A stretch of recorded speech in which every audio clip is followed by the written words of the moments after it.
En septiembre de 2003, Miguel García, un joven de 17 años, se enfrentó a un veredicto que parecía escrito desde su nacimiento en los pasillos de su instituto, en un barrio obrero a las afueras de Madrid. El desafío objetivo era monumental: ganar el Premio Nacional de Jóvenes Talentos en Arquitectura, su única vía de escape de un futuro predefinido por el cemento y el andamio. Durante los siguientes 6 meses, su vida se convertiría en un laberinto de intentos desesperados, recaídas anímicas y avances casi imperceptibles, luchando con lápices gastados contra programas de diseño de última generación. Todo parecía perdido, cada puerta se cerraba con el eco de las risas de sus compañeros y la preocupada resignación de su familia. Hasta que la humillación más profunda que jamás había sentido, le reveló la única arma que nadie podía arrebatarle: su propia realidad. Esta no es una historia sobre un golpe de suerte, sino sobre la obstinada resistencia de un sueño en el entorno más hostil que se pueda imaginar. Pero como un chico al que el mundo le gritaba «no puedes», encontró la fuerza no solo para seguir adelante, sino para construir un futuro con los escombros que le lanzaban. Antes de contarte cómo un gesto de desprecio se convirtió en la piedra angular de su obra maestra, comenta desde dónde nos estás viendo, y suscríbete al canal. Créeme, no querrás perderte la secuencia de decisiones que transformó este destino. El conflicto de Miguel no era abstracto. Tenía un nombre y una fecha límite. El Premio Nacional prometía una beca completa en la universidad más prestigiosa del país, un universo paralelo al que solo se podía acceder con un milagro o mucho dinero.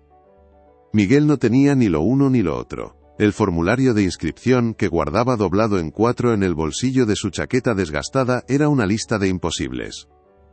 Requería renders digitales, maquetas profesionales y planos técnicos que exigían un software y unos materiales que costaban más de lo que su familia ganaba en un mes. Su padre, Manuel, un hombre de manos encallecidas y corazón noble, veía los dibujos de su hijo como una distracción peligrosa, un sueño de ricos que solo le traería frustración. Su madre, Carmen, que limpiaba oficinas de madrugada, intuía el talento de su hijo con una mezcla de orgullo y pánico, temiendo el día en que tuviera que ver su corazón romperse contra el muro de la realidad económica que también conocía. El verdadero campo de batalla, sin embargo, no estaba en su casa sino en el aula. Allí, la brecha social era un abismo insalvable.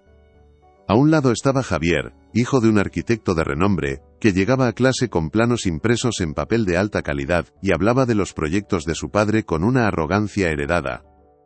Al otro lado estaba Miguel, con sus cuadernos de espiral, sus lápices apurados hasta el final, y una ropa que delataba la lucha diaria de su familia. Javier y su círculo no eran simplemente rivales. Eran un recordatorio constante de su inferioridad. Las burlas eran sutiles pero afiladas como cuchillas. Comentarios sobre sus garabatos, risas ahogadas cuando presentaba un boceto dibujado a mano al lado de las proyecciones digitales de los demás.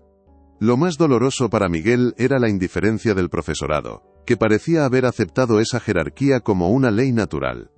En ese ecosistema, el talento sin pedigrí era invisible, una anomalía que no merecía atención. Cada día en el instituto era un ejercicio de supervivencia emocional, una lección brutal sobre el lugar que el mundo le había asignado. El único refugio de Miguel, su santuario, era la biblioteca pública del barrio. Un edificio antiguo y silencioso, con olor a papel y a tiempo detenido. Allí, entre estanterías repletas de mundos a los que nunca podría viajar, Miguel encontraba el oxígeno que necesitaba para respirar. Su cómplice en esta escapada silenciosa era don Anselmo, el bibliotecario jubilado que trabajaba como voluntario. Un hombre de pocas palabras y mirada profunda que, a diferencia de todos los demás, no veía a un chico pobre, sino una mente brillante atrapada en circunstancias equivocadas. Fue don Anselmo quien, sin hacer preguntas, empezó a traerle libros de la sección universitaria, volúmenes pesados y caros sobre teoría de la arquitectura, biografías de Zaha Hadid, de Norman Foster, de Calatrava. No le daba consejos ni falsas esperanzas. Simplemente le proporcionaba las herramientas del conocimiento. Para Miguel, esas horas en la biblioteca eran más que un estudio. Eran la prueba de que su pasión era real, de que existía un lenguaje para las formas y estructuras que bullían en su cabeza. Era en esa mesa, al fondo de la sala, donde se permitía soñar que sus dibujos podían, algún día, convertirse en algo más que un secreto. Las cenas en el pequeño piso de los García eran un ritual de amor y tensión contenida. El espacio era tan reducido que los codos se rozaban, y el silencio a menudo pesaba más que las palabras. Manuel llegaba agotado de la obra, con el polvo del ladrillo todavía en la piel, y miraba los cuadernos de su hijo esparcidos por la mesa del salón, con una mezcla de desconcierto y preocupación. Otra vez con los dibujitos, preguntaba sin malicia, pero con el pragmatismo de quien sabe que el único plano que importa es el que garantiza un sueldo a fin de mes. Carmen intentaba mediar, sirviendo la sopa y cambiando de tema, pero sus ojos no podían ocultar el miedo. Temía que la ambición de Miguel fuera una forma de rechazo hacia ellos, hacia su vida de sacrificio. No entendían que sus dibujos no eran una crítica a su mundo, sino un intento de construir algo hermoso a partir de él. Para Miguel, esa incomprensión era una carga pesada. Quería honrar el esfuerzo de sus padres, no decepcionarlos con fantasías que ellos consideraban inalcanzables. Sentía una lealtad profunda hacia ellos, pero también una necesidad visceral de ser fiel a sí mismo, un conflicto que lo partía en dos cada noche. La decisión de inscribirse en el concurso no fue un acto de valentía, sino de pura desesperación. Durante una semana, el formulario permaneció en su cajón, quemándole como un carbón ardiente. Cada línea de los requisitos era una voz que le susurraba al oído: «No perteneces aquí, ¿cómo iba a competir?». No tenía ordenador, y el único cibercafé del barrio cobraba por horas un precio prohibitivo. Los materiales para una maqueta decente, metacrilato, madera de balsa, cortadoras de precisión, eran un lujo de otro planeta. Podía recoger cartón y restos de madera de las obras, pero sabía que su proyecto parecería una manualidad infantil, al lado de las maquetas impresas en 3D de sus competidores. La noche antes de que se cerrara el plazo de inscripción, Miguel no durmió. Se sentó en la oscuridad de su habitación, con el formulario en la mano, sopesando la certeza de la humillación contra la improbable posibilidad de un futuro diferente. Fue el recuerdo de la mirada condescendiente de Javier en clase lo que inclinó la balanza. No era la esperanza de ganar lo que le impulsó a rellenar el formulario con su letra temblorosa, sino una rabia sorda, una negativa rotunda a dejar que otros definieran los límites de su vida sin siquiera haber luchado. El primer día después de enviar la inscripción, no trajo consigo una oleada de energía renovada, sino un silencio pesado y abrumador. La pequeña llama de rebeldía que le había impulsado a rellenar aquel formulario, se extinguió casi de inmediato, dejando en su lugar las cenizas frías de la realidad. De repente el concurso dejó de ser una idea abstracta para convertirse en un monstruo con una cuenta atrás implacable. Miguel se encontró frente a un enemigo que no entendía de talento ni de pasión: los números. Hizo una lista en la última página de su cuaderno de matemáticas, un cálculo que le revolvió el estómago. El coste de los materiales básicos para una maqueta decente, incluso utilizando los más baratos, ascendía a más de 80 euros. 80 euros, era el dinero que su madre guardaba en un sobre para imprevistos, el fondo de emergencia para una muela rota, o unos zapatos nuevos para el invierno. A eso se sumaba el coste de la impresión de los planos, un lujo que ni siquiera se atrevía a calcular. Sus tardes se transformaron en una peregrinación por los contenedores de las obras cercanas, con la esperanza de encontrar trozos de madera o planchas de cartón que no estuvieran demasiado dañados. Cada pieza rescatada era una pequeña victoria, pero también un recordatorio humillante de su precariedad. Llegaba a casa al anochecer, cubierto de polvo y con las manos llenas de astillas, para enfrentarse a las miradas preocupadas de sus padres, y a la pila de deberes que aún le esperaba. El agotamiento físico se instaló en sus huesos como un frío permanente, un compañero inseparable en una batalla que acababa de empezar, y que ya parecía perdida. Pronto, Miguel se topó con un muro aún más alto e infranqueable que el económico: la barrera tecnológica. Se dio cuenta de que sus dibujos a mano, por muy detallados y expresivos que fueran, transmitían una imagen de amateurismo que sería fatal frente a un jurado profesional. Las bases del concurso no lo exigían explícitamente, pero el lenguaje que utilizaban, calidad de presentación, representación visual del proyecto, era un código que él entendía perfectamente. Necesitaba renders digitales, necesitaba un programa de diseño asistido por ordenador.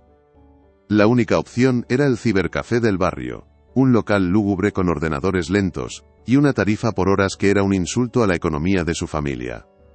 Pasó una tarde entera allí, pagando con el dinero que había ahorrado para el almuerzo de toda la semana, solo para descubrir que el software que necesitaba no estaba instalado. El dueño, un hombre impaciente, le dijo que instalar programas especializados estaba prohibido. La alternativa eran los ordenadores del instituto, pero el aula de informática era el territorio privado de Javier y su séquito. Lo intentó una vez. Al entrar, las conversaciones cesaron y todas las miradas se clavaron en él. Javier, con una sonrisa de suficiencia, le dijo que estaban ocupados con un trabajo importante. Nadie se movió. Miguel se quedó de pie junto a la puerta durante un minuto que pareció una eternidad, sintiendo el peso de la exclusión como una fuerza física que le empujaba hacia afuera. Se marchó sin decir palabra, con la certeza de que aquella puerta, como tantas otras, también estaba cerrada para él. La tecnología no era una herramienta, sino un arma que otros esgrimían para mantenerle en su sitio. La tensión, antes confinada a los pasillos del instituto, se filtró por debajo de la puerta de su casa y envenenó el aire del pequeño piso. El proyecto de Miguel ya no era un secreto guardado en sus cuadernos, era una presencia física y caótica. Su rincón del salón se convirtió en un taller improvisado, un desorden de cartones, reglas rotas y botes de pegamento que invadía el espacio vital de la familia. Manuel, su padre, ya no podía ignorarlo. Su preocupación inicial se transformó en una frustración palpable. Una noche, mientras Carmen servía la cena, Manuel apartó un trozo de maqueta de la mesa con un gesto brusco. «Miguel, esto tiene que parar», dijo, su voz ronca por el cansancio y el polvo de la obra. «Estás descuidando tus estudios, apenas duermes. ¿Para qué?» «Para un concurso de ricos. La vida real no es un dibujo, hijo. La vida real son estas facturas». Dejó sobre la mesa una pila de sobres. No era un acto de crueldad, sino de desesperación. Era su manera de decirle que le quería, que temía verle sufrir por perseguir una quimera. Carmen intentó mediar, como siempre, pero sus ojos suplicantes se clavaron en Miguel, pidiéndole que entendiera, que no rompiera la frágil paz familiar. Miguel sintió una punzada de culpa tan afilada que le cortó el apetito. Vio el sacrificio en las manos de su padre, el miedo en la mirada de su madre, y por primera vez se preguntó si su sueño no era más que un acto de egoísmo. Esa noche, el silencio en la cena fue más doloroso que cualquier grito. El precio de la ambición se cobraba su peaje día a día, en pequeñas cuotas de salud y cordura. Miguel entró en un estado de vigilia perpetua, alimentado por la cafeína barata y una ansiedad que le corroía por dentro. Las noches se difuminaban en un continuo de trabajo febril bajo la luz de un flexo, mientras el resto del barrio dormía. A menudo se quedaba dormido sobre sus planos, despertando con el cuello rígido y la marca de la espiral del cuaderno en la mejilla. Empezó a saltarse el desayuno para ganar unos minutos extra de trabajo, y usaba el dinero del almuerzo para comprar tubos de pegamento o cuchillas de cúter. La pérdida de peso se hizo evidente, y unas ojeras moradas se instalaron permanentemente bajo sus ojos, dándole un aspecto febril y ausente. Su rendimiento académico, que nunca había sido estelar pero sí constante, se desplomó. Sus profesores, que antes le ignoraban, ahora le amonestaban por sus trabajos incompletos y su falta de atención en clase. Cada mala nota era una nueva munición para su padre, una prueba más de que estaba tirando su futuro por la borda. El mundo exterior se fue desvaneciendo, reducido al perímetro de su mesa de trabajo. Dejó de hablar con los pocos amigos que tenía, y los sonidos de la calle, las risas de los niños en el parque, le llegaban como ecos de una vida que ya no le pertenecía. Estaba completamente solo, atrapado en una espiral descendente de agotamiento y presión, con el tic-tac del reloj de la fecha límite resonando en su cabeza como el martilleo de un clavo en un ataúd. En medio de esta espiral de desesperación, don Anselmo se convirtió en su único ancla. El viejo bibliotecario observaba en silencio el deterioro de Miguel, la luz en sus ojos que se atenuaba con cada día que pasaba. Sin hacer preguntas, le dejaba un termo de café caliente en su mesa y a veces, un bocadillo envuelto en papel de aluminio. Un día, creyendo que una voz experta podría guiarle, don Anselmo le concertó una cita con un conocido suyo, un delineante jubilado llamado Ricardo, que vivía a pocas calles de la biblioteca. Miguel acudió a la cita con un nudo en el estómago, llevando consigo sus mejores bocetos. Ricardo le recibió en un pequeño estudio lleno de herramientas de dibujo antiguas y un fuerte olor a tabaco. Era un hombre amable, pero su visión del mundo estaba forjada en la pragmática del pasado. Examinó los dibujos de Miguel con atención, asintiendo lentamente. «El chico tiene buena mano, no hay duda», le dijo a don Anselmo, como si Miguel no estuviera presente. Luego, se volvió hacia él. «Pero esto es poesía, muchacho. No es arquitectura. La arquitectura son ángulos, rectos, normativas, presupuestos. Olvídate de estas formas imposibles. Si quieres ganarte la vida con un lápiz, aprende a dibujar planos de fontanería. Eso sí que da de comer». Las palabras, dichas sin malicia, cayeron sobre Miguel como una losa de cemento. No era el desprecio de Javier, era algo peor, la condescendencia bien intencionada de alguien que supuestamente debía entender su lenguaje. Salió de allí sintiéndose más ingenuo y estúpido que nunca. La humillación definitiva llegó una semana antes de la primera fase de entrega del concurso.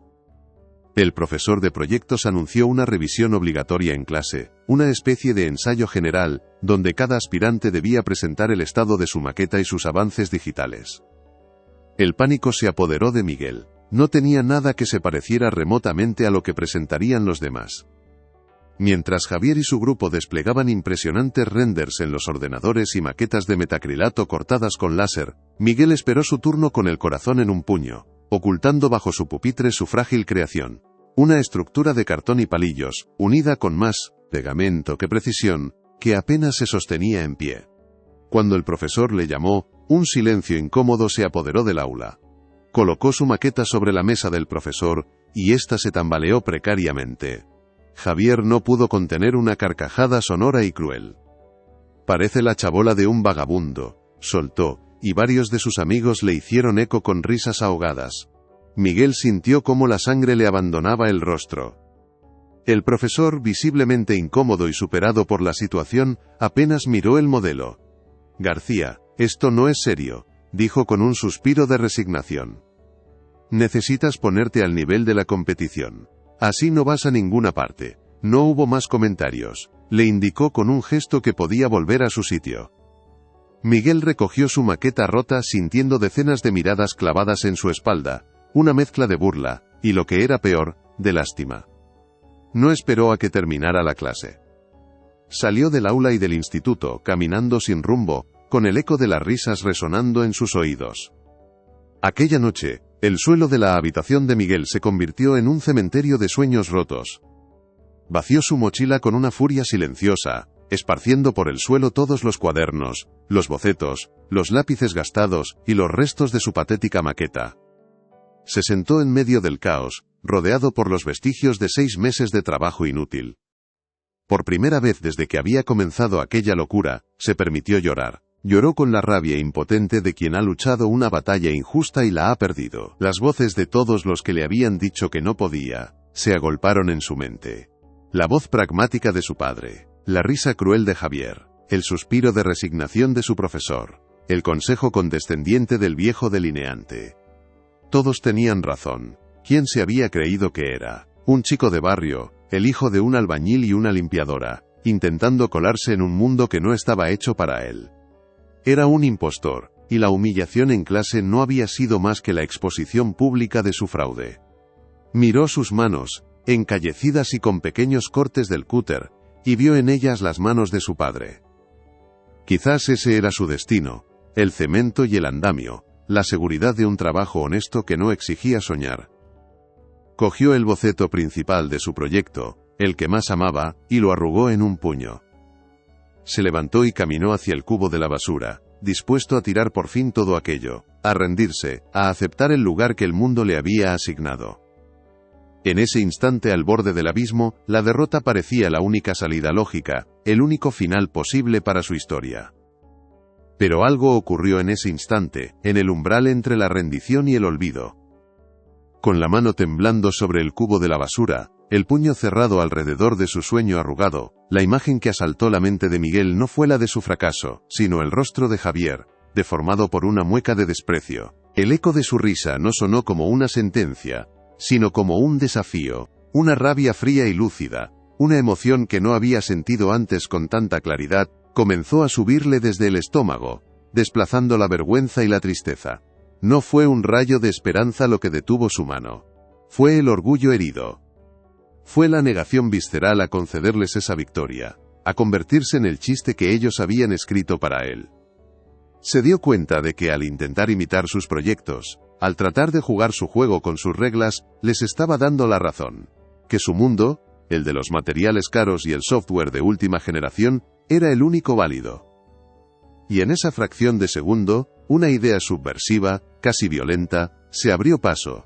¿Y si dejaba de intentar ser como ellos, y en su lugar, les obligaba a mirar lo que él era? ¿Y si su mayor desventaja, su realidad, era en realidad su única arma secreta?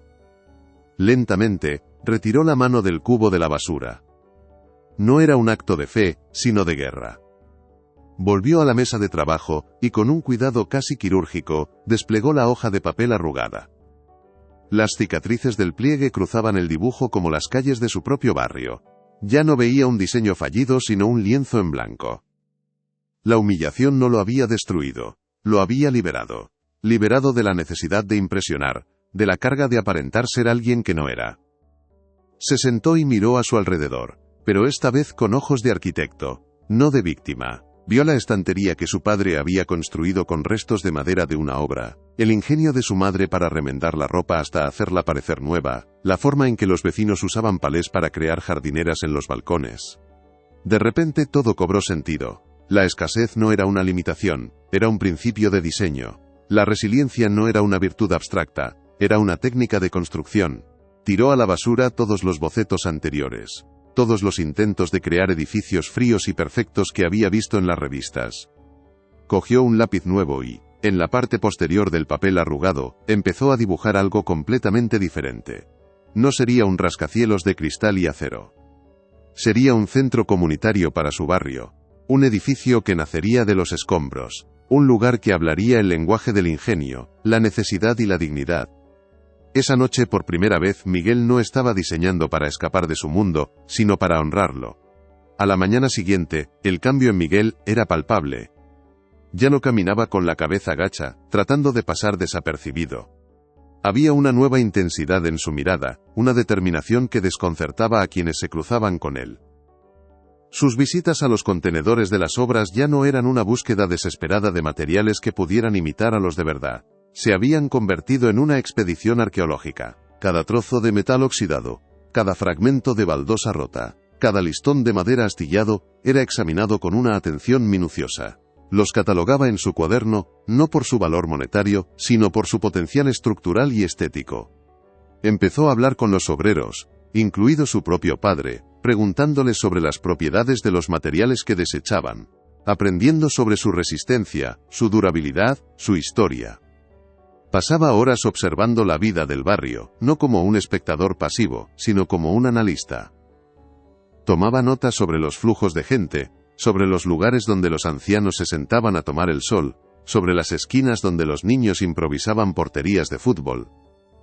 Su proyecto ya no era una fantasía abstracta, estaba anclado en la realidad más cruda y tangible. Estaba construyendo un edificio con el ADN de su gente, un testimonio de su capacidad para crear belleza y funcionalidad a partir de lo que otros consideraban basura. Su cuaderno se llenó de bocetos que ya no se parecían a nada que hubiera visto antes, porque eran únicos, como la comunidad que los inspiraba. Las sesiones en la biblioteca también se transformaron. Don Anselmo, que había observado con callada preocupación la desesperación de Miguel la semana anterior, notó el cambio de inmediato. El chico ya no pedía los grandes volúmenes sobre arquitectos estrella y sus megaestructuras de titanio. Ahora buscaba libros sobre arquitectura vernácula, sobre construcción con materiales reciclados, sobre proyectos de desarrollo comunitario en países del tercer mundo. Buscaba a Shigeru Ban y sus catedrales de cartón, a Samuel Mockbee y su rural estudio, arquitectos que habían encontrado la genialidad no en el exceso, sino en la necesidad. Don Anselmo, sin decir una palabra, comprendió la nueva dirección de Miguel. Una tarde, le dejó sobre la mesa un libro polvoriento y olvidado, un estudio antropológico sobre la arquitectura sin arquitectos, que documentaba cómo las comunidades a lo largo de la historia habían construido sus propios espacios, utilizando el conocimiento y los recursos locales. Para Miguel, aquel libro fue una revelación, una validación académica de la intuición que había nacido de la humillación. Le demostró que su idea no era una locura de aficionado, sino que se inscribía en una tradición de diseño profundamente humana y relevante. Por primera vez, sintió que no estaba solo. Tenía una historia, un linaje de constructores anónimos, que como él, habían decidido que la arquitectura pertenecía a la gente, no solo a los privilegiados. La dinámica en casa experimentó un cambio sutil pero profundo. Una noche, Manuel encontró a Miguel trabajando en su nueva maqueta. A primera vista parecía aún más precaria que la anterior, un ensamblaje caótico de trozos de tubería de PVC, fragmentos de ladrillo y alambres retorcidos. Estaba a punto de repetir su habitual sermón sobre la pérdida de tiempo cuando Miguel, sin levantar la vista, le señaló un pequeño trozo de metal corrugado que estaba integrando en el techo del modelo.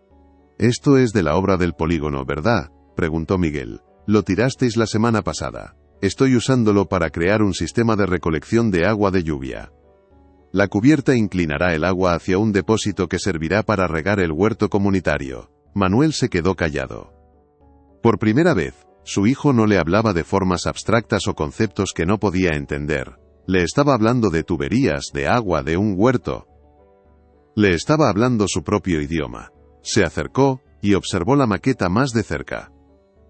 Miguel le explicó cómo cada material de desecho tenía una función específica, cómo la estructura estaba diseñada para ser montada por personas sin formación, con herramientas básicas. No era un dibujito. Era un plan. Era un sistema. Manuel no dijo nada. Pero al día siguiente, antes de irse a trabajar, dejó junto a la mesa de Miguel una caja con tornillos y escuadras metálicas que había rescatado. Fue un gesto silencioso, la primera pieza de un puente que comenzaba a construirse sobre el abismo de incomprensión que los había separado. Carmen también percibió el cambio. La ansiedad febril de su hijo había sido reemplazada por una concentración serena. Ya no lo veía luchar contra sus materiales sino colaborar con ellos. Una tarde, mientras limpiaba, se detuvo a observar cómo Miguel lijaba con paciencia un trozo de madera recuperada, revelando una veta hermosa, bajo la superficie áspera. Vio en ese gesto el mismo cuidado y respeto que ella ponía, al remendar una prenda, al aprovechar cada resto de comida para crear un plato nuevo. Comprendió que su hijo no estaba rechazando su mundo, sino que lo estaba elevando, encontrando valor donde otros solo veían descarte. Empezó a ayudarle a su manera. Guardaba los botes de cristal, las latas de conserva, los tapones de plástico, intuyendo que en el nuevo universo de su hijo, nada era basura. Estas pequeñas ofrendas se convirtieron en un lenguaje de apoyo no verbal, una forma de decirle que, aunque no entendiera completamente el destino final de su viaje, estaba dispuesta a caminar a su lado. El pequeño piso ya no se sentía invadido por el caos de un sueño imposible, sino que se había convertido en el laboratorio de un proyecto tangible, un esfuerzo colectivo en el que cada miembro de la familia, consciente o inconscientemente, estaba empezando a participar. La presión financiera no había desaparecido, pero la atmósfera de tensión se había disipado, reemplazada por una curiosidad expectante. Con cada pieza que añadía a su maqueta, Miguel sentía que estaba reconstruyendo no solo un edificio, sino a sí mismo. El proyecto se había convertido en un reflejo de su propia historia. Un ensamblaje de fragmentos rotos que, unidos por un propósito claro, creaban algo nuevo, resistente y sorprendentemente bello. Su desventaja ya no era una fuente de vergüenza, sino su firma, su declaración de principios. Dejó de preocuparse por la presentación pulida y la perfección técnica que exhibirían sus competidores. Su maqueta era deliberadamente imperfecta, honesta en su crudeza. Cada material contaba una historia. El cartón prensado hablaba de embalajes que habían cruzado el país, los trozos de azulejo recordaban a cocinas y baños de familias que ya no estaban. Los neumáticos viejos se transformaban en jardineras que prometían vida nueva. La presentación que preparaba ya no era una defensa técnica, sino un manifiesto. No iba a pedir permiso para entrar en su mundo, iba a presentar el suyo propio, con sus propias reglas y su propia estética. A pocos días de la entrega final, el miedo había desaparecido por completo, sustituido por una calma extraña. Sabía que las probabilidades de ganar eran mínimas. Pero eso ya no importaba. Había descubierto algo mucho más valioso que un premio, su propia voz. Y estaba listo para que, por primera vez, el mundo la escuchara.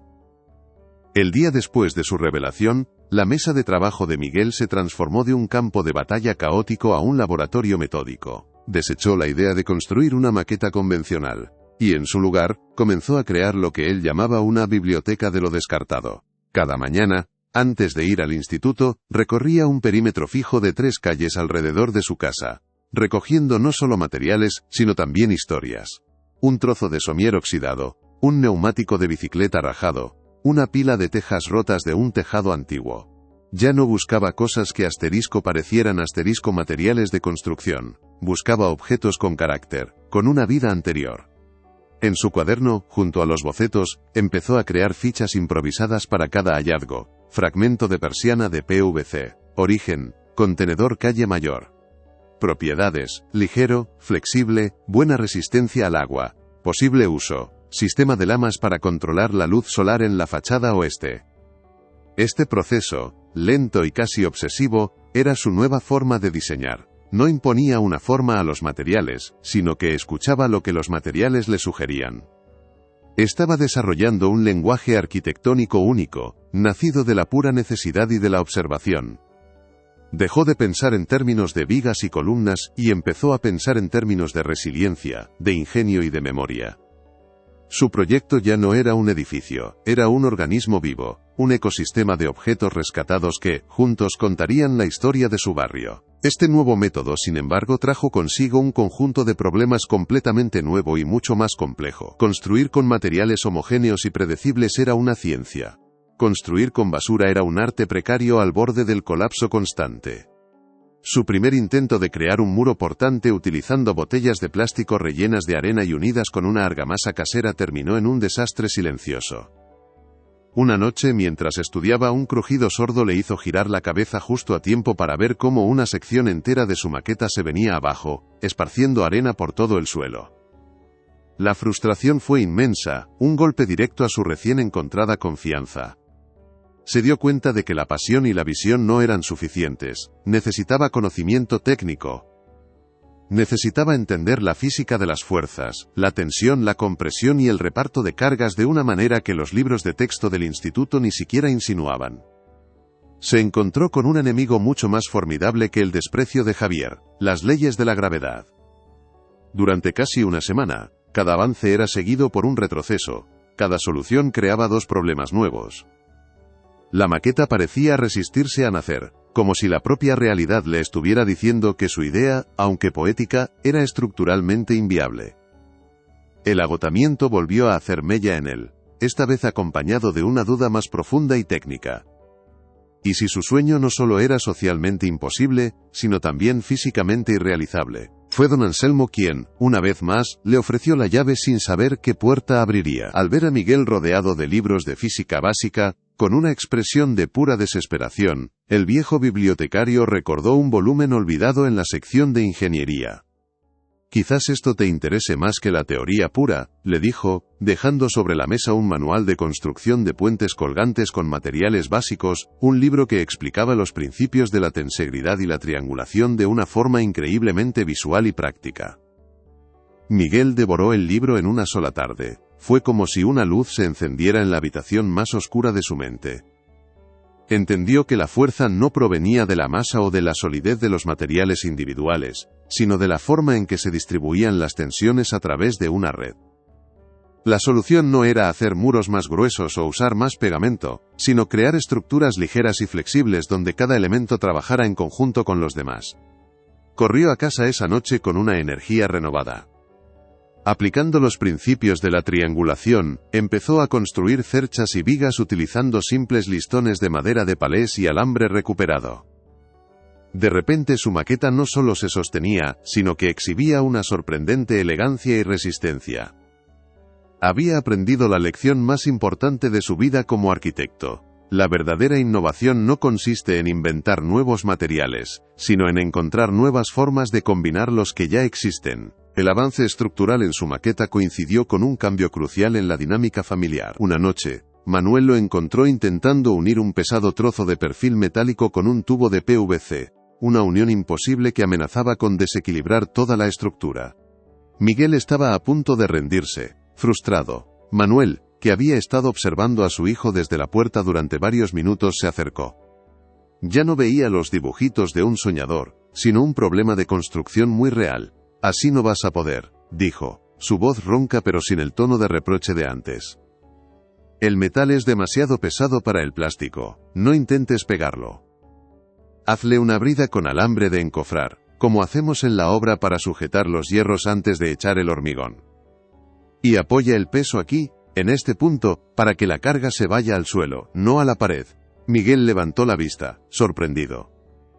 Su padre no solo le había dado una solución práctica, sino que había utilizado el lenguaje técnico de su propio mundo para entrar en el de su hijo. Trabajaron juntos durante casi una hora, en silencio, Manuel enseñándole a torcer el alambre con unas tenazas, Miguel explicando cómo esa pieza era fundamental para el sistema de ventilación cruzada del edificio. Fue la primera vez que colaboraban en algo. Cuando terminaron, la unión era sólida, perfecta. Manuel le dio una palmada en el hombro, un gesto que valía más que 1000 palabras de aprobación. En ese momento, Miguel supo que ya no estaba solo en su lucha. Inspirado por esta nueva conexión, Miguel comprendió que su proyecto no podía ser solo sobre materiales reciclados. Tenía que ser sobre personas. Si el edificio iba a ser para la comunidad tenía que formar parte de su diseño.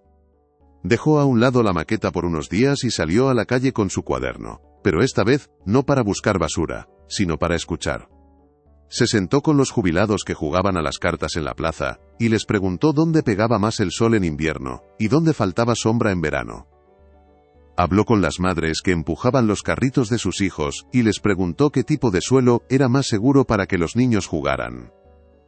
Entrevistó a los adolescentes que hacían botellón en un rincón oscuro, y les preguntó qué espacio necesitarían para sentir que el barrio también era suyo. Cada conversación añadía una nueva capa de complejidad y de verdad a su proyecto. Los planos dejaron de ser líneas abstractas para convertirse en el mapa de las necesidades y los deseos de su gente. El anfiteatro al aire libre no surgió de un capricho estético, sino de la petición de la señora Elvira, que quería un lugar para que el coro del barrio pudiera ensayar. La rampa de acceso no era solo para cumplir la normativa, sino porque el hijo de los panaderos iba en silla de ruedas. Su proyecto estaba adquiriendo un alma, una que estaba tejida con las voces de todos los que, como él, habían sido ignorados durante demasiado tiempo. A medida que se acercaba la fecha de la presentación final, una nueva ola de ansiedad, diferente a las anteriores, comenzó a apoderarse de Miguel. Un día, al salir del instituto, vio a Javier y a su equipo ensayando su presentación en el salón de actos. Sobre el escenario, había una maqueta inmaculada, cortada con láser, y detrás de ellos, en una pantalla gigante, se proyectaban animaciones digitales hiperrealistas de su edificio, un rascacielos de cristal que parecía sacado de una película de ciencia ficción. Escuchó fragmentos de su discurso, lleno de términos técnicos en inglés, y referencias a arquitectos de renombre. Por un instante, el corazón de Miguel se hundió. Miró su propia presentación, una serie de cartulinas con dibujos hechos a mano, diagramas trazados con regla y compás, y notas escritas con su propia letra. Su maqueta, con sus materiales toscos y sus uniones imperfectas, parecía un juguete roto al lado de aquella joya tecnológica. La vieja voz de la inseguridad volvió a susurrarle al oído: ¿Quién te crees que eres? Tu proyecto es honesto, sí, pero también es pobre, es amateur. Van a reírse de ti otra vez, pero esta vez delante de un jurado de verdad. La duda se instaló en su estómago como una piedra fría. Había confundido la autenticidad con la ingenuidad. ¿Estaba a punto de cometer el mayor ridículo de su vida? Esa noche, incapaz de dormir, se sentó frente a su maqueta en la penumbra del salón. La miró durante horas, no como su creador, sino como un extraño. Vio el trozo de somier, la teja rota, la unión de alambre que había hecho con su padre. Tocó la superficie rugosa del cartón prensado, y siguió con el dedo las líneas de los planos que había dibujado basándose en las historias de sus vecinos. Y entonces lo entendió: su proyecto no era débil por sus imperfecciones, era fuerte precisamente por ellas. La maqueta de Javier era una promesa de un futuro perfecto e inalcanzable. La suya era un testimonio de un presente real y resiliente. La presentación de Javier sería una demostración de poder tecnológico y económico. La suya sería un acto de narración, una invitación a entrar en un mundo que el jurado probablemente ni conocía. Se dio cuenta de que no podía ganar si jugaba al juego de Javier. Su única oportunidad era cambiar las reglas del juego. No iba a defender un edificio, iba a contar la historia de una comunidad. No iba a mostrar renders, iba a mostrar cicatrices. Se levantó y, con una calma que no había sentido en meses, guardó todas sus notas técnicas en un cajón. Cogió una cartulina nueva, y escribió un único título en la parte superior: La arquitectura de lo necesario. Sabía exactamente lo que tenía que decir. El día de la presentación final, el auditorio de la universidad parecía un templo dedicado a un futuro que no incluía a Miguel. La sala, revestida de madera noble y con una acústica impecable, estaba llena de familias bien vestidas, profesores con aire de suficiencia y jóvenes aspirantes que irradiaban una confianza forjada en años de privilegios. Uno tras otro desfilaron por el escenario proyectos de una perfección casi insultante. Maquetas de metacrilato y titanio, iluminadas desde dentro, que rotaban sobre bases motorizadas. Renders y animaciones en 3D proyectados en una pantalla de cine, mostrando rascacielos que arañaban nubes digitales y complejos residenciales que prometían una vida aséptica y perfecta. Cada presentación era un despliegue de poderío tecnológico y económico, una sinfonía de términos en inglés y citas de los grandes maestros de la arquitectura moderna. Miguel esperaba su turno en la última fila, sintiendo el peso de su propia insignificancia. Su presentación consistía en una pila de cartulinas dibujadas a mano y su maqueta, envuelta en una vieja manta para protegerla, que parecía un bulto de escombros en medio de tanto lujo. La voz del presentador anunció su nombre, y un murmullo de extrañeza recorrió la sala. Mientras caminaba hacia el escenario, sintió la mirada condescendiente de Javier desde la primera fila, una sonrisa burlona que decía sin palabras: ahora viene el espectáculo de los pobres. El silencio que se hizo cuando subió no era de expectación, sino de una curiosidad casi morbosa. Llegó al atril, y con un cuidado que rozaba lo ceremonial, desenvolvió su maqueta y la colocó sobre la mesa. El contraste fue brutal, casi violento. Al lado de los diseños pulidos y futuristas, su creación parecía un objeto rescatado de un cataclismo. Un ensamblaje de cartón prensado, trozos de tubería de PVC, fragmentos de azulejo rotos, alambre de espino, y trozos de madera de palé. No había luces internas, ni piezas móviles, ni acabados perfectos. Era una estructura tosca, honesta en su crudeza, que parecía desafiar las leyes de la estética aceptada. Un par de risas ahogadas se escucharon en las primeras filas. El jurado, compuesto por 5 de los arquitectos más prestigiosos del país, intercambió miradas de desconcierto. Uno de ellos, el más anciano y respetado, se ajustó las gafas, inclinándose hacia adelante con una expresión que mezclaba la incredulidad con una pizca de irritación. Miguel sintió una oleada de pánico, la misma sensación de humillación que había experimentado en el aula. Sus manos temblaban, y por un instante olvidó por completo las primeras líneas de su discurso. Cerró los ojos, respiró hondo y, en lugar de mirar al jurado o al público, fijó su vista en su maqueta. En ese amasijo de basura y esperanza, encontró su ancla. Ya no estaba allí para pedir perdón por ser diferente. Estaba allí para explicar por qué su diferencia era necesaria. Buenos días. No voy a hablarles de metros cuadrados, ni de eficiencia energética, ni de presupuestos millonarios. Comenzó, su voz sorprendentemente firme y clara, llenando el silencio del auditorio. Voy a hablarles de la arquitectura de lo necesario. Este proyecto no nació en un ordenador, ni en una revista de diseño. Nació en las calles de mi barrio. Un lugar donde el sol es un lujo, donde el espacio comunitario es un trozo de acera, y donde la belleza se encuentra en la capacidad de la gente para crear algo de la nada. Su discurso no era técnico, era una narración. Con cada frase, pintaba un cuadro de la vida en su barrio, una realidad que la mayoría de los presentes solo conocía por las noticias.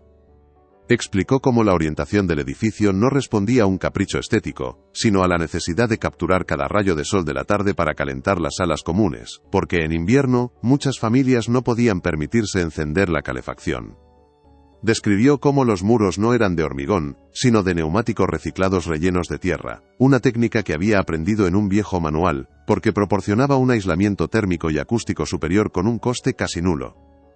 Cada decisión de diseño que presentaba no era una solución arquitectónica, sino una respuesta a una necesidad humana fundamental.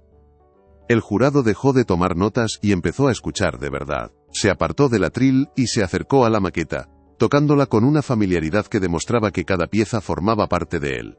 «Este trozo de viga oxidada», dijo, señalando un perfil metálico que servía de dintel para la entrada principal, «no es un defecto. Es la memoria de la antigua fábrica que cerró hace 20 años y dejó a la mitad del barrio sin trabajo. Usarlo aquí es nuestra forma de decir que no olvidamos de dónde venimos, pero que podemos construir algo nuevo sobre esas ruinas». Luego señaló los fragmentos de azulejos de colores que formaban un mosaico en el suelo del patio interior. Estos son los restos de las cocinas y los baños de las casas que fueron demolidas para construir la nueva autovía. Cada pieza cuenta la historia de una familia. Juntas, crean un suelo sobre el que nuestros hijos podrán jugar, un suelo hecho de nuestras propias historias. No estaba vendiendo un edificio, estaba defendiendo la dignidad de una comunidad. Explicó que la estructura estaba pensada para ser construida por los propios vecinos, en talleres comunitarios, porque la verdadera arquitectura no es la que se impone, sino la que empodera a la gente para dar forma a su propio entorno. Su presentación se había convertido en un manifiesto, una declaración de que la arquitectura, en su forma más pura, no es un arte para los ricos, sino una herramienta para la justicia social. Un silencio profundo, denso y cargado de emoción se instaló en el auditorio. Las risas se habían extinguido hacía mucho tiempo, reemplazadas por una atención sobrecogedora. Javier, en la primera fila, ya no sonreía. Su rostro estaba pálido, sus ojos fijos en Miguel con una expresión de absoluta incredulidad, como si estuviera viendo a un fantasma. Por primera vez en su vida, se enfrentaba a una idea tan poderosa que su dinero y sus contactos no podían competir con ella. En la penumbra del fondo de la sala, Carmen se agarraba con fuerza al brazo de su marido, con las lágrimas corriendo por sus mejillas. Veía a su hijo, a su pequeño Miguel, transformado en un gigante sobre aquel escenario, defendiendo con una elocuencia que nunca le habría creído capaz, el valor de sus vidas, de sus sacrificios, de su mundo. Manuel, el hombre de manos encallecidas y pocas palabras, estaba completamente inmóvil. Sus ojos, acostumbrados a medir muros y calcular cargas, veían la maqueta de su hijo de una forma completamente nueva. Veía la brida de alambre que habían hecho juntos, veía los tornillos que él le había dado, veía su propio trabajo, su propio conocimiento, validado y elevado a la categoría de arte. Por primera vez, comprendió que los dibujitos de su hijo no eran una huida de la realidad, sino la forma más valiente y brillante de enfrentarse a ella. Y sintió un orgullo tan inmenso que le oprimió el pecho, un orgullo que le rompió por dentro. Cuando Miguel terminó de hablar, no hubo aplausos inmediatos. El silencio se prolongó durante varios segundos, un vacío que parecía contener el peso de todo lo que se había dicho. Luego, el miembro más anciano del jurado se quitó lentamente las gafas, las limpió con un pañuelo y se dirigió a Miguel, no como un juez, sino como un colega. «Joven», dijo, su voz resonando con una emoción contenida, «en 20 años que llevo en este jurado, he visto proyectos más grandes, más caros y tecnológicamente más avanzados. Pero es la primera vez que veo un proyecto con alma». Los 5 miembros del jurado intercambiaron una mirada que no necesitaba palabras. Se saltaron el protocolo de la deliberación. El presidente del jurado se levantó, se acercó al micrófono y su voz fue rotunda. «Damas y caballeros, las bases de este concurso premian la innovación, la viabilidad y la excelencia en el diseño. El proyecto que acabamos de ver, redefine el significado de esas 3 palabras». Hizo una pausa dramática, mirando directamente a Miguel. «Por demostrar que la arquitectura más revolucionaria no es la que usa los materiales más caros, sino la que responde a las necesidades más profundas. Por su audacia, su humanidad y su propósito transformador, el jurado ha decidido por unanimidad otorgar el Premio Nacional de Jóvenes Talentos en Arquitectura a Miguel García». El estallido de aplausos fue atronador. Una ola de sonido que barrió la incredulidad y llenó el auditorio de una energía completamente nueva. Miguel se quedó paralizado en el escenario, incapaz de procesar lo que acababa de ocurrir. El nombre, su nombre, rebotaba en las paredes y en su cabeza, pero sonaba como el de otra persona. Vio a los miembros del jurado de pie, aplaudiendo. Vio a desconocido sonriéndole con admiración. Su mirada buscó instintivamente a Javier, y lo encontró. Estaba sentado, inmóvil, mientras a su alrededor todo el mundo se ponía en pie. Su rostro era una máscara de estupor y humillación, la imagen perfecta de un mundo de certezas que acababa de hacerse añicos. Pero no fue esa la imagen que se grabó a fuego en la memoria de Miguel. Su vista viajó hasta el fondo de la sala, hasta la última fila, donde dos figuras permanecían en la penumbra. Vio a su madre, con el rostro bañado en lágrimas de pura felicidad. Y a su lado, vio a su padre. Manuel no aplaudía. Estaba de pie, con los hombros rectos, y por primera vez en su vida, Miguel vio a su padre llorar. No eran lágrimas de tristeza, ni de alegría desbordada. Eran lágrimas silenciosas, lentas, que rodaban por un rostro curtido por el sol y el trabajo duro. Eran las lágrimas de un hombre que acababa de comprender la verdadera medida de la fuerza de su hijo. En ese instante Miguel supo que había ganado algo mucho más importante que una beca. Había ganado el respeto de su padre. Había construido un puente indestructible entre sus dos mundos. La victoria no fue un susurro, sino una explosión que resquebrajó los cimientos del mundo que Miguel conocía. De la noche a la mañana, pasó de ser el chico invisible del barrio a convertirse en un fenómeno mediático. Las cámaras y los micrófonos, antes objetos de un universo lejano, se convirtieron en una presencia constante y abrumadora. Periodistas de los principales diarios nacionales querían contar la historia del arquitecto de los escombros, el joven genio que había vencido al sistema con cartón y alambre. La beca, que hasta entonces había sido un documento abstracto, un sueño inalcanzable, se materializó en una carta oficial con el sello de la universidad, un pasaporte a un futuro que apenas se atrevía a imaginar. Sin embargo, el cambio más surrealista se vivía en el pequeño piso de sus padres. El trofeo, una pieza de diseño moderno y frío, descansaba sobre el viejo mantel de hule de la mesa del salón, un artefacto de otro planeta. Las primeras noches, la familia apenas hablaba. Se sentaban a cenar en un silencio denso, no de tensión sino de asombro, y de una emoción tan profunda, que no encontraban palabras para expresarla. Miguel se sentía como un extraño en su propia vida, atrapado entre el eco de las felicitaciones y el olor familiar de la sopa de su madre, intentando comprender cómo el acto de defender su verdad había dinamitado todas las fronteras que siempre había dado por sentadas. La transformación más silenciosa y, a la vez, más significativa fue la de su padre. Las lágrimas de Manuel en el auditorio no fueron un desahogo momentáneo, sino el punto de quiebra de una presa de pragmatismo y miedo construida durante toda una vida. Dejó de referirse al trabajo de su hijo como dibujitos o fantasías. Una tarde, una semana después del concurso, Manuel llegó de la obra y en lugar de sentarse a ver la televisión, se acercó a la mesa donde reposaba la maqueta.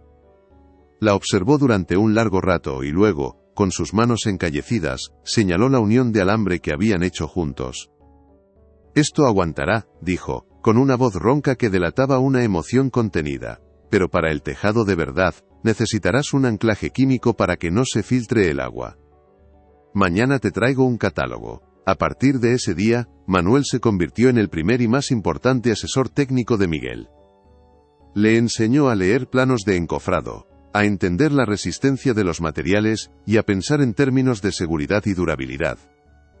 Sus conversaciones se llenaron de un nuevo lenguaje, una mezcla de la visión teórica de Miguel y la sabiduría práctica de su padre. Carmen los observaba desde la cocina, con una sonrisa que era pura luz. El proyecto no solo había construido un futuro para su hijo, había reconstruido los puentes rotos de su propia familia, uniendo dos mundos que siempre habían parecido irreconciliables. El eco de la victoria de Miguel resonó mucho más allá de los círculos académicos. Un reportaje dominical en un periódico de tirada nacional, titulado «La arquitectura de la dignidad», se hizo viral y la historia llegó a oídos de una fundación filantrópica dedicada a la regeneración urbana a través de proyectos sociales. Una mañana, el teléfono de los García sonó. Al otro lado de la línea, una voz formal le comunicaba a un incrédulo Miguel que no solo admiraban su proyecto, sino que querían financiar su construcción. La noticia lo sumió en un estado de vértigo. De repente, la lucha ya no era contra el desprecio o la falta de recursos, sino contra la abrumadora realidad de convertir una maqueta conceptual en un edificio funcional y seguro. Fue emparejado con un equipo de arquitectos e ingenieros senior que al principio lo miraban con una mezcla de curiosidad y escepticismo. Tuvo que enfrentarse a un nuevo campo de batalla: las normativas urbanísticas, los cálculos estructurales, los presupuestos detallados y la burocracia municipal. Cada reunión era una lección de humildad y un desafío a su intelecto. Descubrió que la pasión que le había hecho ganar el concurso era solo el motor de arranque. Para llevar el coche a su destino, necesitaba aprender a conducir en el complejo y a menudo frustrante mundo de la construcción profesional. Fue una transición brutal, pero necesaria, que lo forzó a madurar a una velocidad de vértigo. Cuando los primeros topógrafos llegaron al solar abandonado que el ayuntamiento había cedido para el proyecto, todo el barrio se convirtió en un hervidero de expectación. La construcción del centro comunitario no fue un evento impuesto desde fuera. Se transformó, desde el primer día, en un proyecto colectivo, en la materialización del orgullo de una comunidad que se había sentido invisible durante décadas. La noticia de que el diseño de Miguel contemplaba la participación vecinal en la construcción, actuó como un catalizador. Manuel, su padre, usando sus contactos en el gremio, organizó cuadrillas de voluntarios, albañiles, fontaneros, electricistas, todos dispuestos a arrimar el hombro los fines de semana. Las mujeres del barrio, con Carmen a la cabeza, montaron una cocina de campaña para alimentar a los equipos, convirtiendo el lugar en un espacio de convivencia. Los adolescentes, que antes pasaban las tardes sin rumbo, encontraron un propósito limpiando escombros, aprendiendo oficios y sintiendo por primera vez que estaban construyendo algo suyo. El solar se llenó de vida, de risas, de sudor y de un sentimiento de pertenencia que ningún plan urbanístico podría haber diseñado. Miguel pasaba cada minuto que sus estudios le permitían en la obra, no como un arquitecto estrella, sino como uno más, aprendiendo de la experiencia de los veteranos y viendo cómo su visión cobraba vida, ladrillo a ladrillo, gracias a las manos de su propia gente. 10 años después, el nombre de Miguel García era sinónimo de una nueva forma de entender la arquitectura. Tras graduarse con los más altos honores, declinó las lucrativas ofertas de grandes estudios internacionales que buscaban capitalizar su fama. En su lugar, fundó su propio estudio, al que llamó Arquitectura Necesaria, y estableció su sede en un pequeño local rehabilitado de su propio barrio. Su firma se convirtió en un referente mundial en diseño social y sostenible, desarrollando proyectos en comunidades desfavorecidas desde América Latina hasta el sudeste asiático.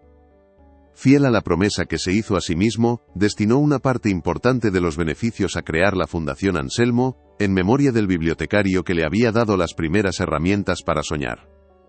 La fundación se dedicaba a identificar, becar y mentorizar a jóvenes con talento creativo procedentes de entornos vulnerables, ofreciéndoles los recursos y el apoyo que a él casi le cuestan su vocación.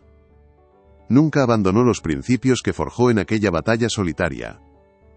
Sus edificios seguían naciendo de la escucha activa de la comunidad, del uso inteligente de los recursos locales, y de la creencia inquebrantable de que la buena arquitectura no es la que se admira en las revistas, sino la que transforma vidas. El centro comunitario se erige hoy, no como un monumento a su creador, sino como el corazón palpitante de un barrio que aprendió a creer en sí mismo. Sus muros, construidos con materiales rescatados, albergan una biblioteca infantil, talleres de formación profesional, una cooperativa de mujeres, y un huerto urbano que abastece a varias familias.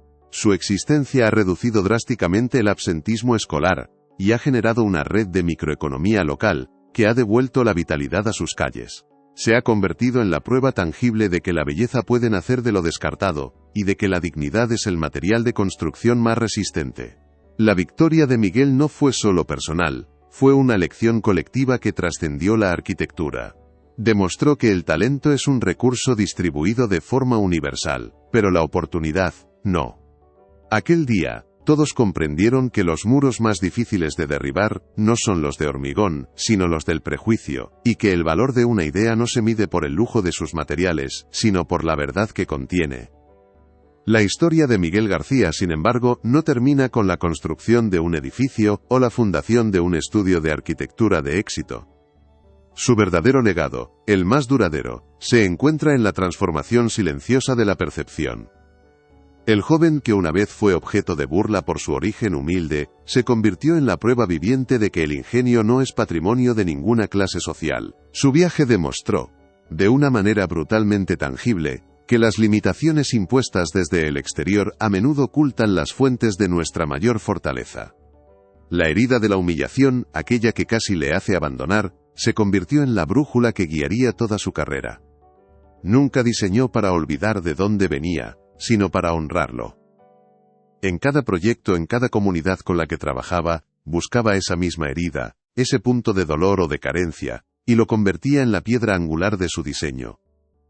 Enseñó a una generación de nuevos arquitectos que la empatía es una herramienta de diseño más poderosa que cualquier software, y que escuchar es un acto de construcción más fundamental que levantar un muro. Su vida se convirtió en un argumento irrefutable contra el cinismo, un recordatorio de que, a veces para construir el futuro, primero hay que saber encontrar la belleza en los escombros del pasado. El legado más íntimo y conmovedor, sin embargo, se forjó entre las cuatro paredes de su casa familiar. La victoria de Miguel no solo le dio un futuro a él, le devolvió la dignidad a la historia de sus padres. Manuel, el hombre que una vez vio los sueños de su hijo como una amenaza a la estabilidad familiar, se convirtió en su más ferviente colaborador. En los años siguientes, acompañó a Miguel a varias obras comunitarias, no como un simple obrero, sino como un maestro de obras cuya sabiduría práctica era venerada por los jóvenes arquitectos del equipo. Sus manos, antes símbolo de un trabajo duro y sin reconocimiento, se convirtieron en un archivo de conocimiento, capaces de resolver problemas que ningún cálculo estructural podía prever. Carmen, por su parte, vio florecer en el éxito de su hijo la validación de su propia fe silenciosa. La preocupación que había nublado su mirada durante años se disipó, reemplazada por un orgullo sereno y profundo. La historia de Miguel reescribió el pasado de su familia, transformando los años de sacrificio no en una carga, sino en los cimientos sobre los que se había construido algo extraordinario. El puente que Miguel construyó entre su mundo y el de sus padres resultó ser su obra más sólida y perdurable. En el barrio, el cambio fue sísmico. El centro comunitario se convirtió en mucho más que un edificio, fue el epicentro de una nueva identidad colectiva. Los jóvenes, que antes veían el éxito como algo que ocurría en otros lugares, a otra gente, empezaron a mirar su propio entorno con nuevos ojos. Los contenedores de obra ya no eran solo para la basura, sino posibles fuentes de materiales para proyectos artísticos. Las azoteas abandonadas se convirtieron en huertos urbanos. Surgió una red de talleres y cooperativas inspirada en la filosofía de lo necesario, donde los vecinos compartían habilidades y recursos, creando una microeconomía basada en la colaboración y el ingenio. La historia de Miguel se contaba a los niños en las escuelas como un ejemplo de lo que era posible. Se convirtió en un mito local, una leyenda que demostraba que no necesitaban esperar a que un salvador externo viniera a arreglar sus problemas. El poder para transformar su realidad, como había demostrado Miguel, residía en ellos mismos, en su historia, en su resiliencia, y en su capacidad para encontrar valor donde otros solo veían descarte. Su victoria no fue un evento aislado, fue la semilla de un renacimiento. Al final, la trayectoria de Miguel García nos obliga a hacernos una pregunta fundamental: ¿dónde reside el verdadero valor? Vivimos en un mundo que a menudo confunde el precio con el valor, que admira la apariencia pulida y descarta lo que parece tosco o imperfecto. La historia de Miguel es una rebelión contra esa idea. Nos enseña que la autenticidad es una fuerza revolucionaria, y que la vulnerabilidad, cuando se abraza, puede convertirse en un poder inmenso. Su vida demuestra que las soluciones más innovadoras y humanas a menudo no provienen de la abundancia, sino de la escasez, porque la necesidad es la madre de la invención, y la empatía es la madre de la relevancia. Aquel día, en aquel auditorio, el mundo no solo premió a un joven con talento, reconoció una verdad universal que a menudo olvidamos: los muros más difíciles de derribar no son los de hormigón, sino los del prejuicio, y el valor de una idea no se mide por el lujo de sus materiales, sino por la verdad que contiene. La historia de Miguel es un testimonio del poder de la perseverancia y de la capacidad del espíritu humano para construir belleza a partir de las ruinas. Es un recordatorio de que cada voz, sin importar cuán humilde sea su origen, merece ser escuchada. Si crees que ninguna lucha debe ser solitaria y que cada pequeña victoria contra la adversidad ilumina el camino para otros, comparte este vídeo. Suscríbete para conocer más historias reales de personas que, como Miguel, se atrevieron a rediseñar su destino. Gracias por escuchar.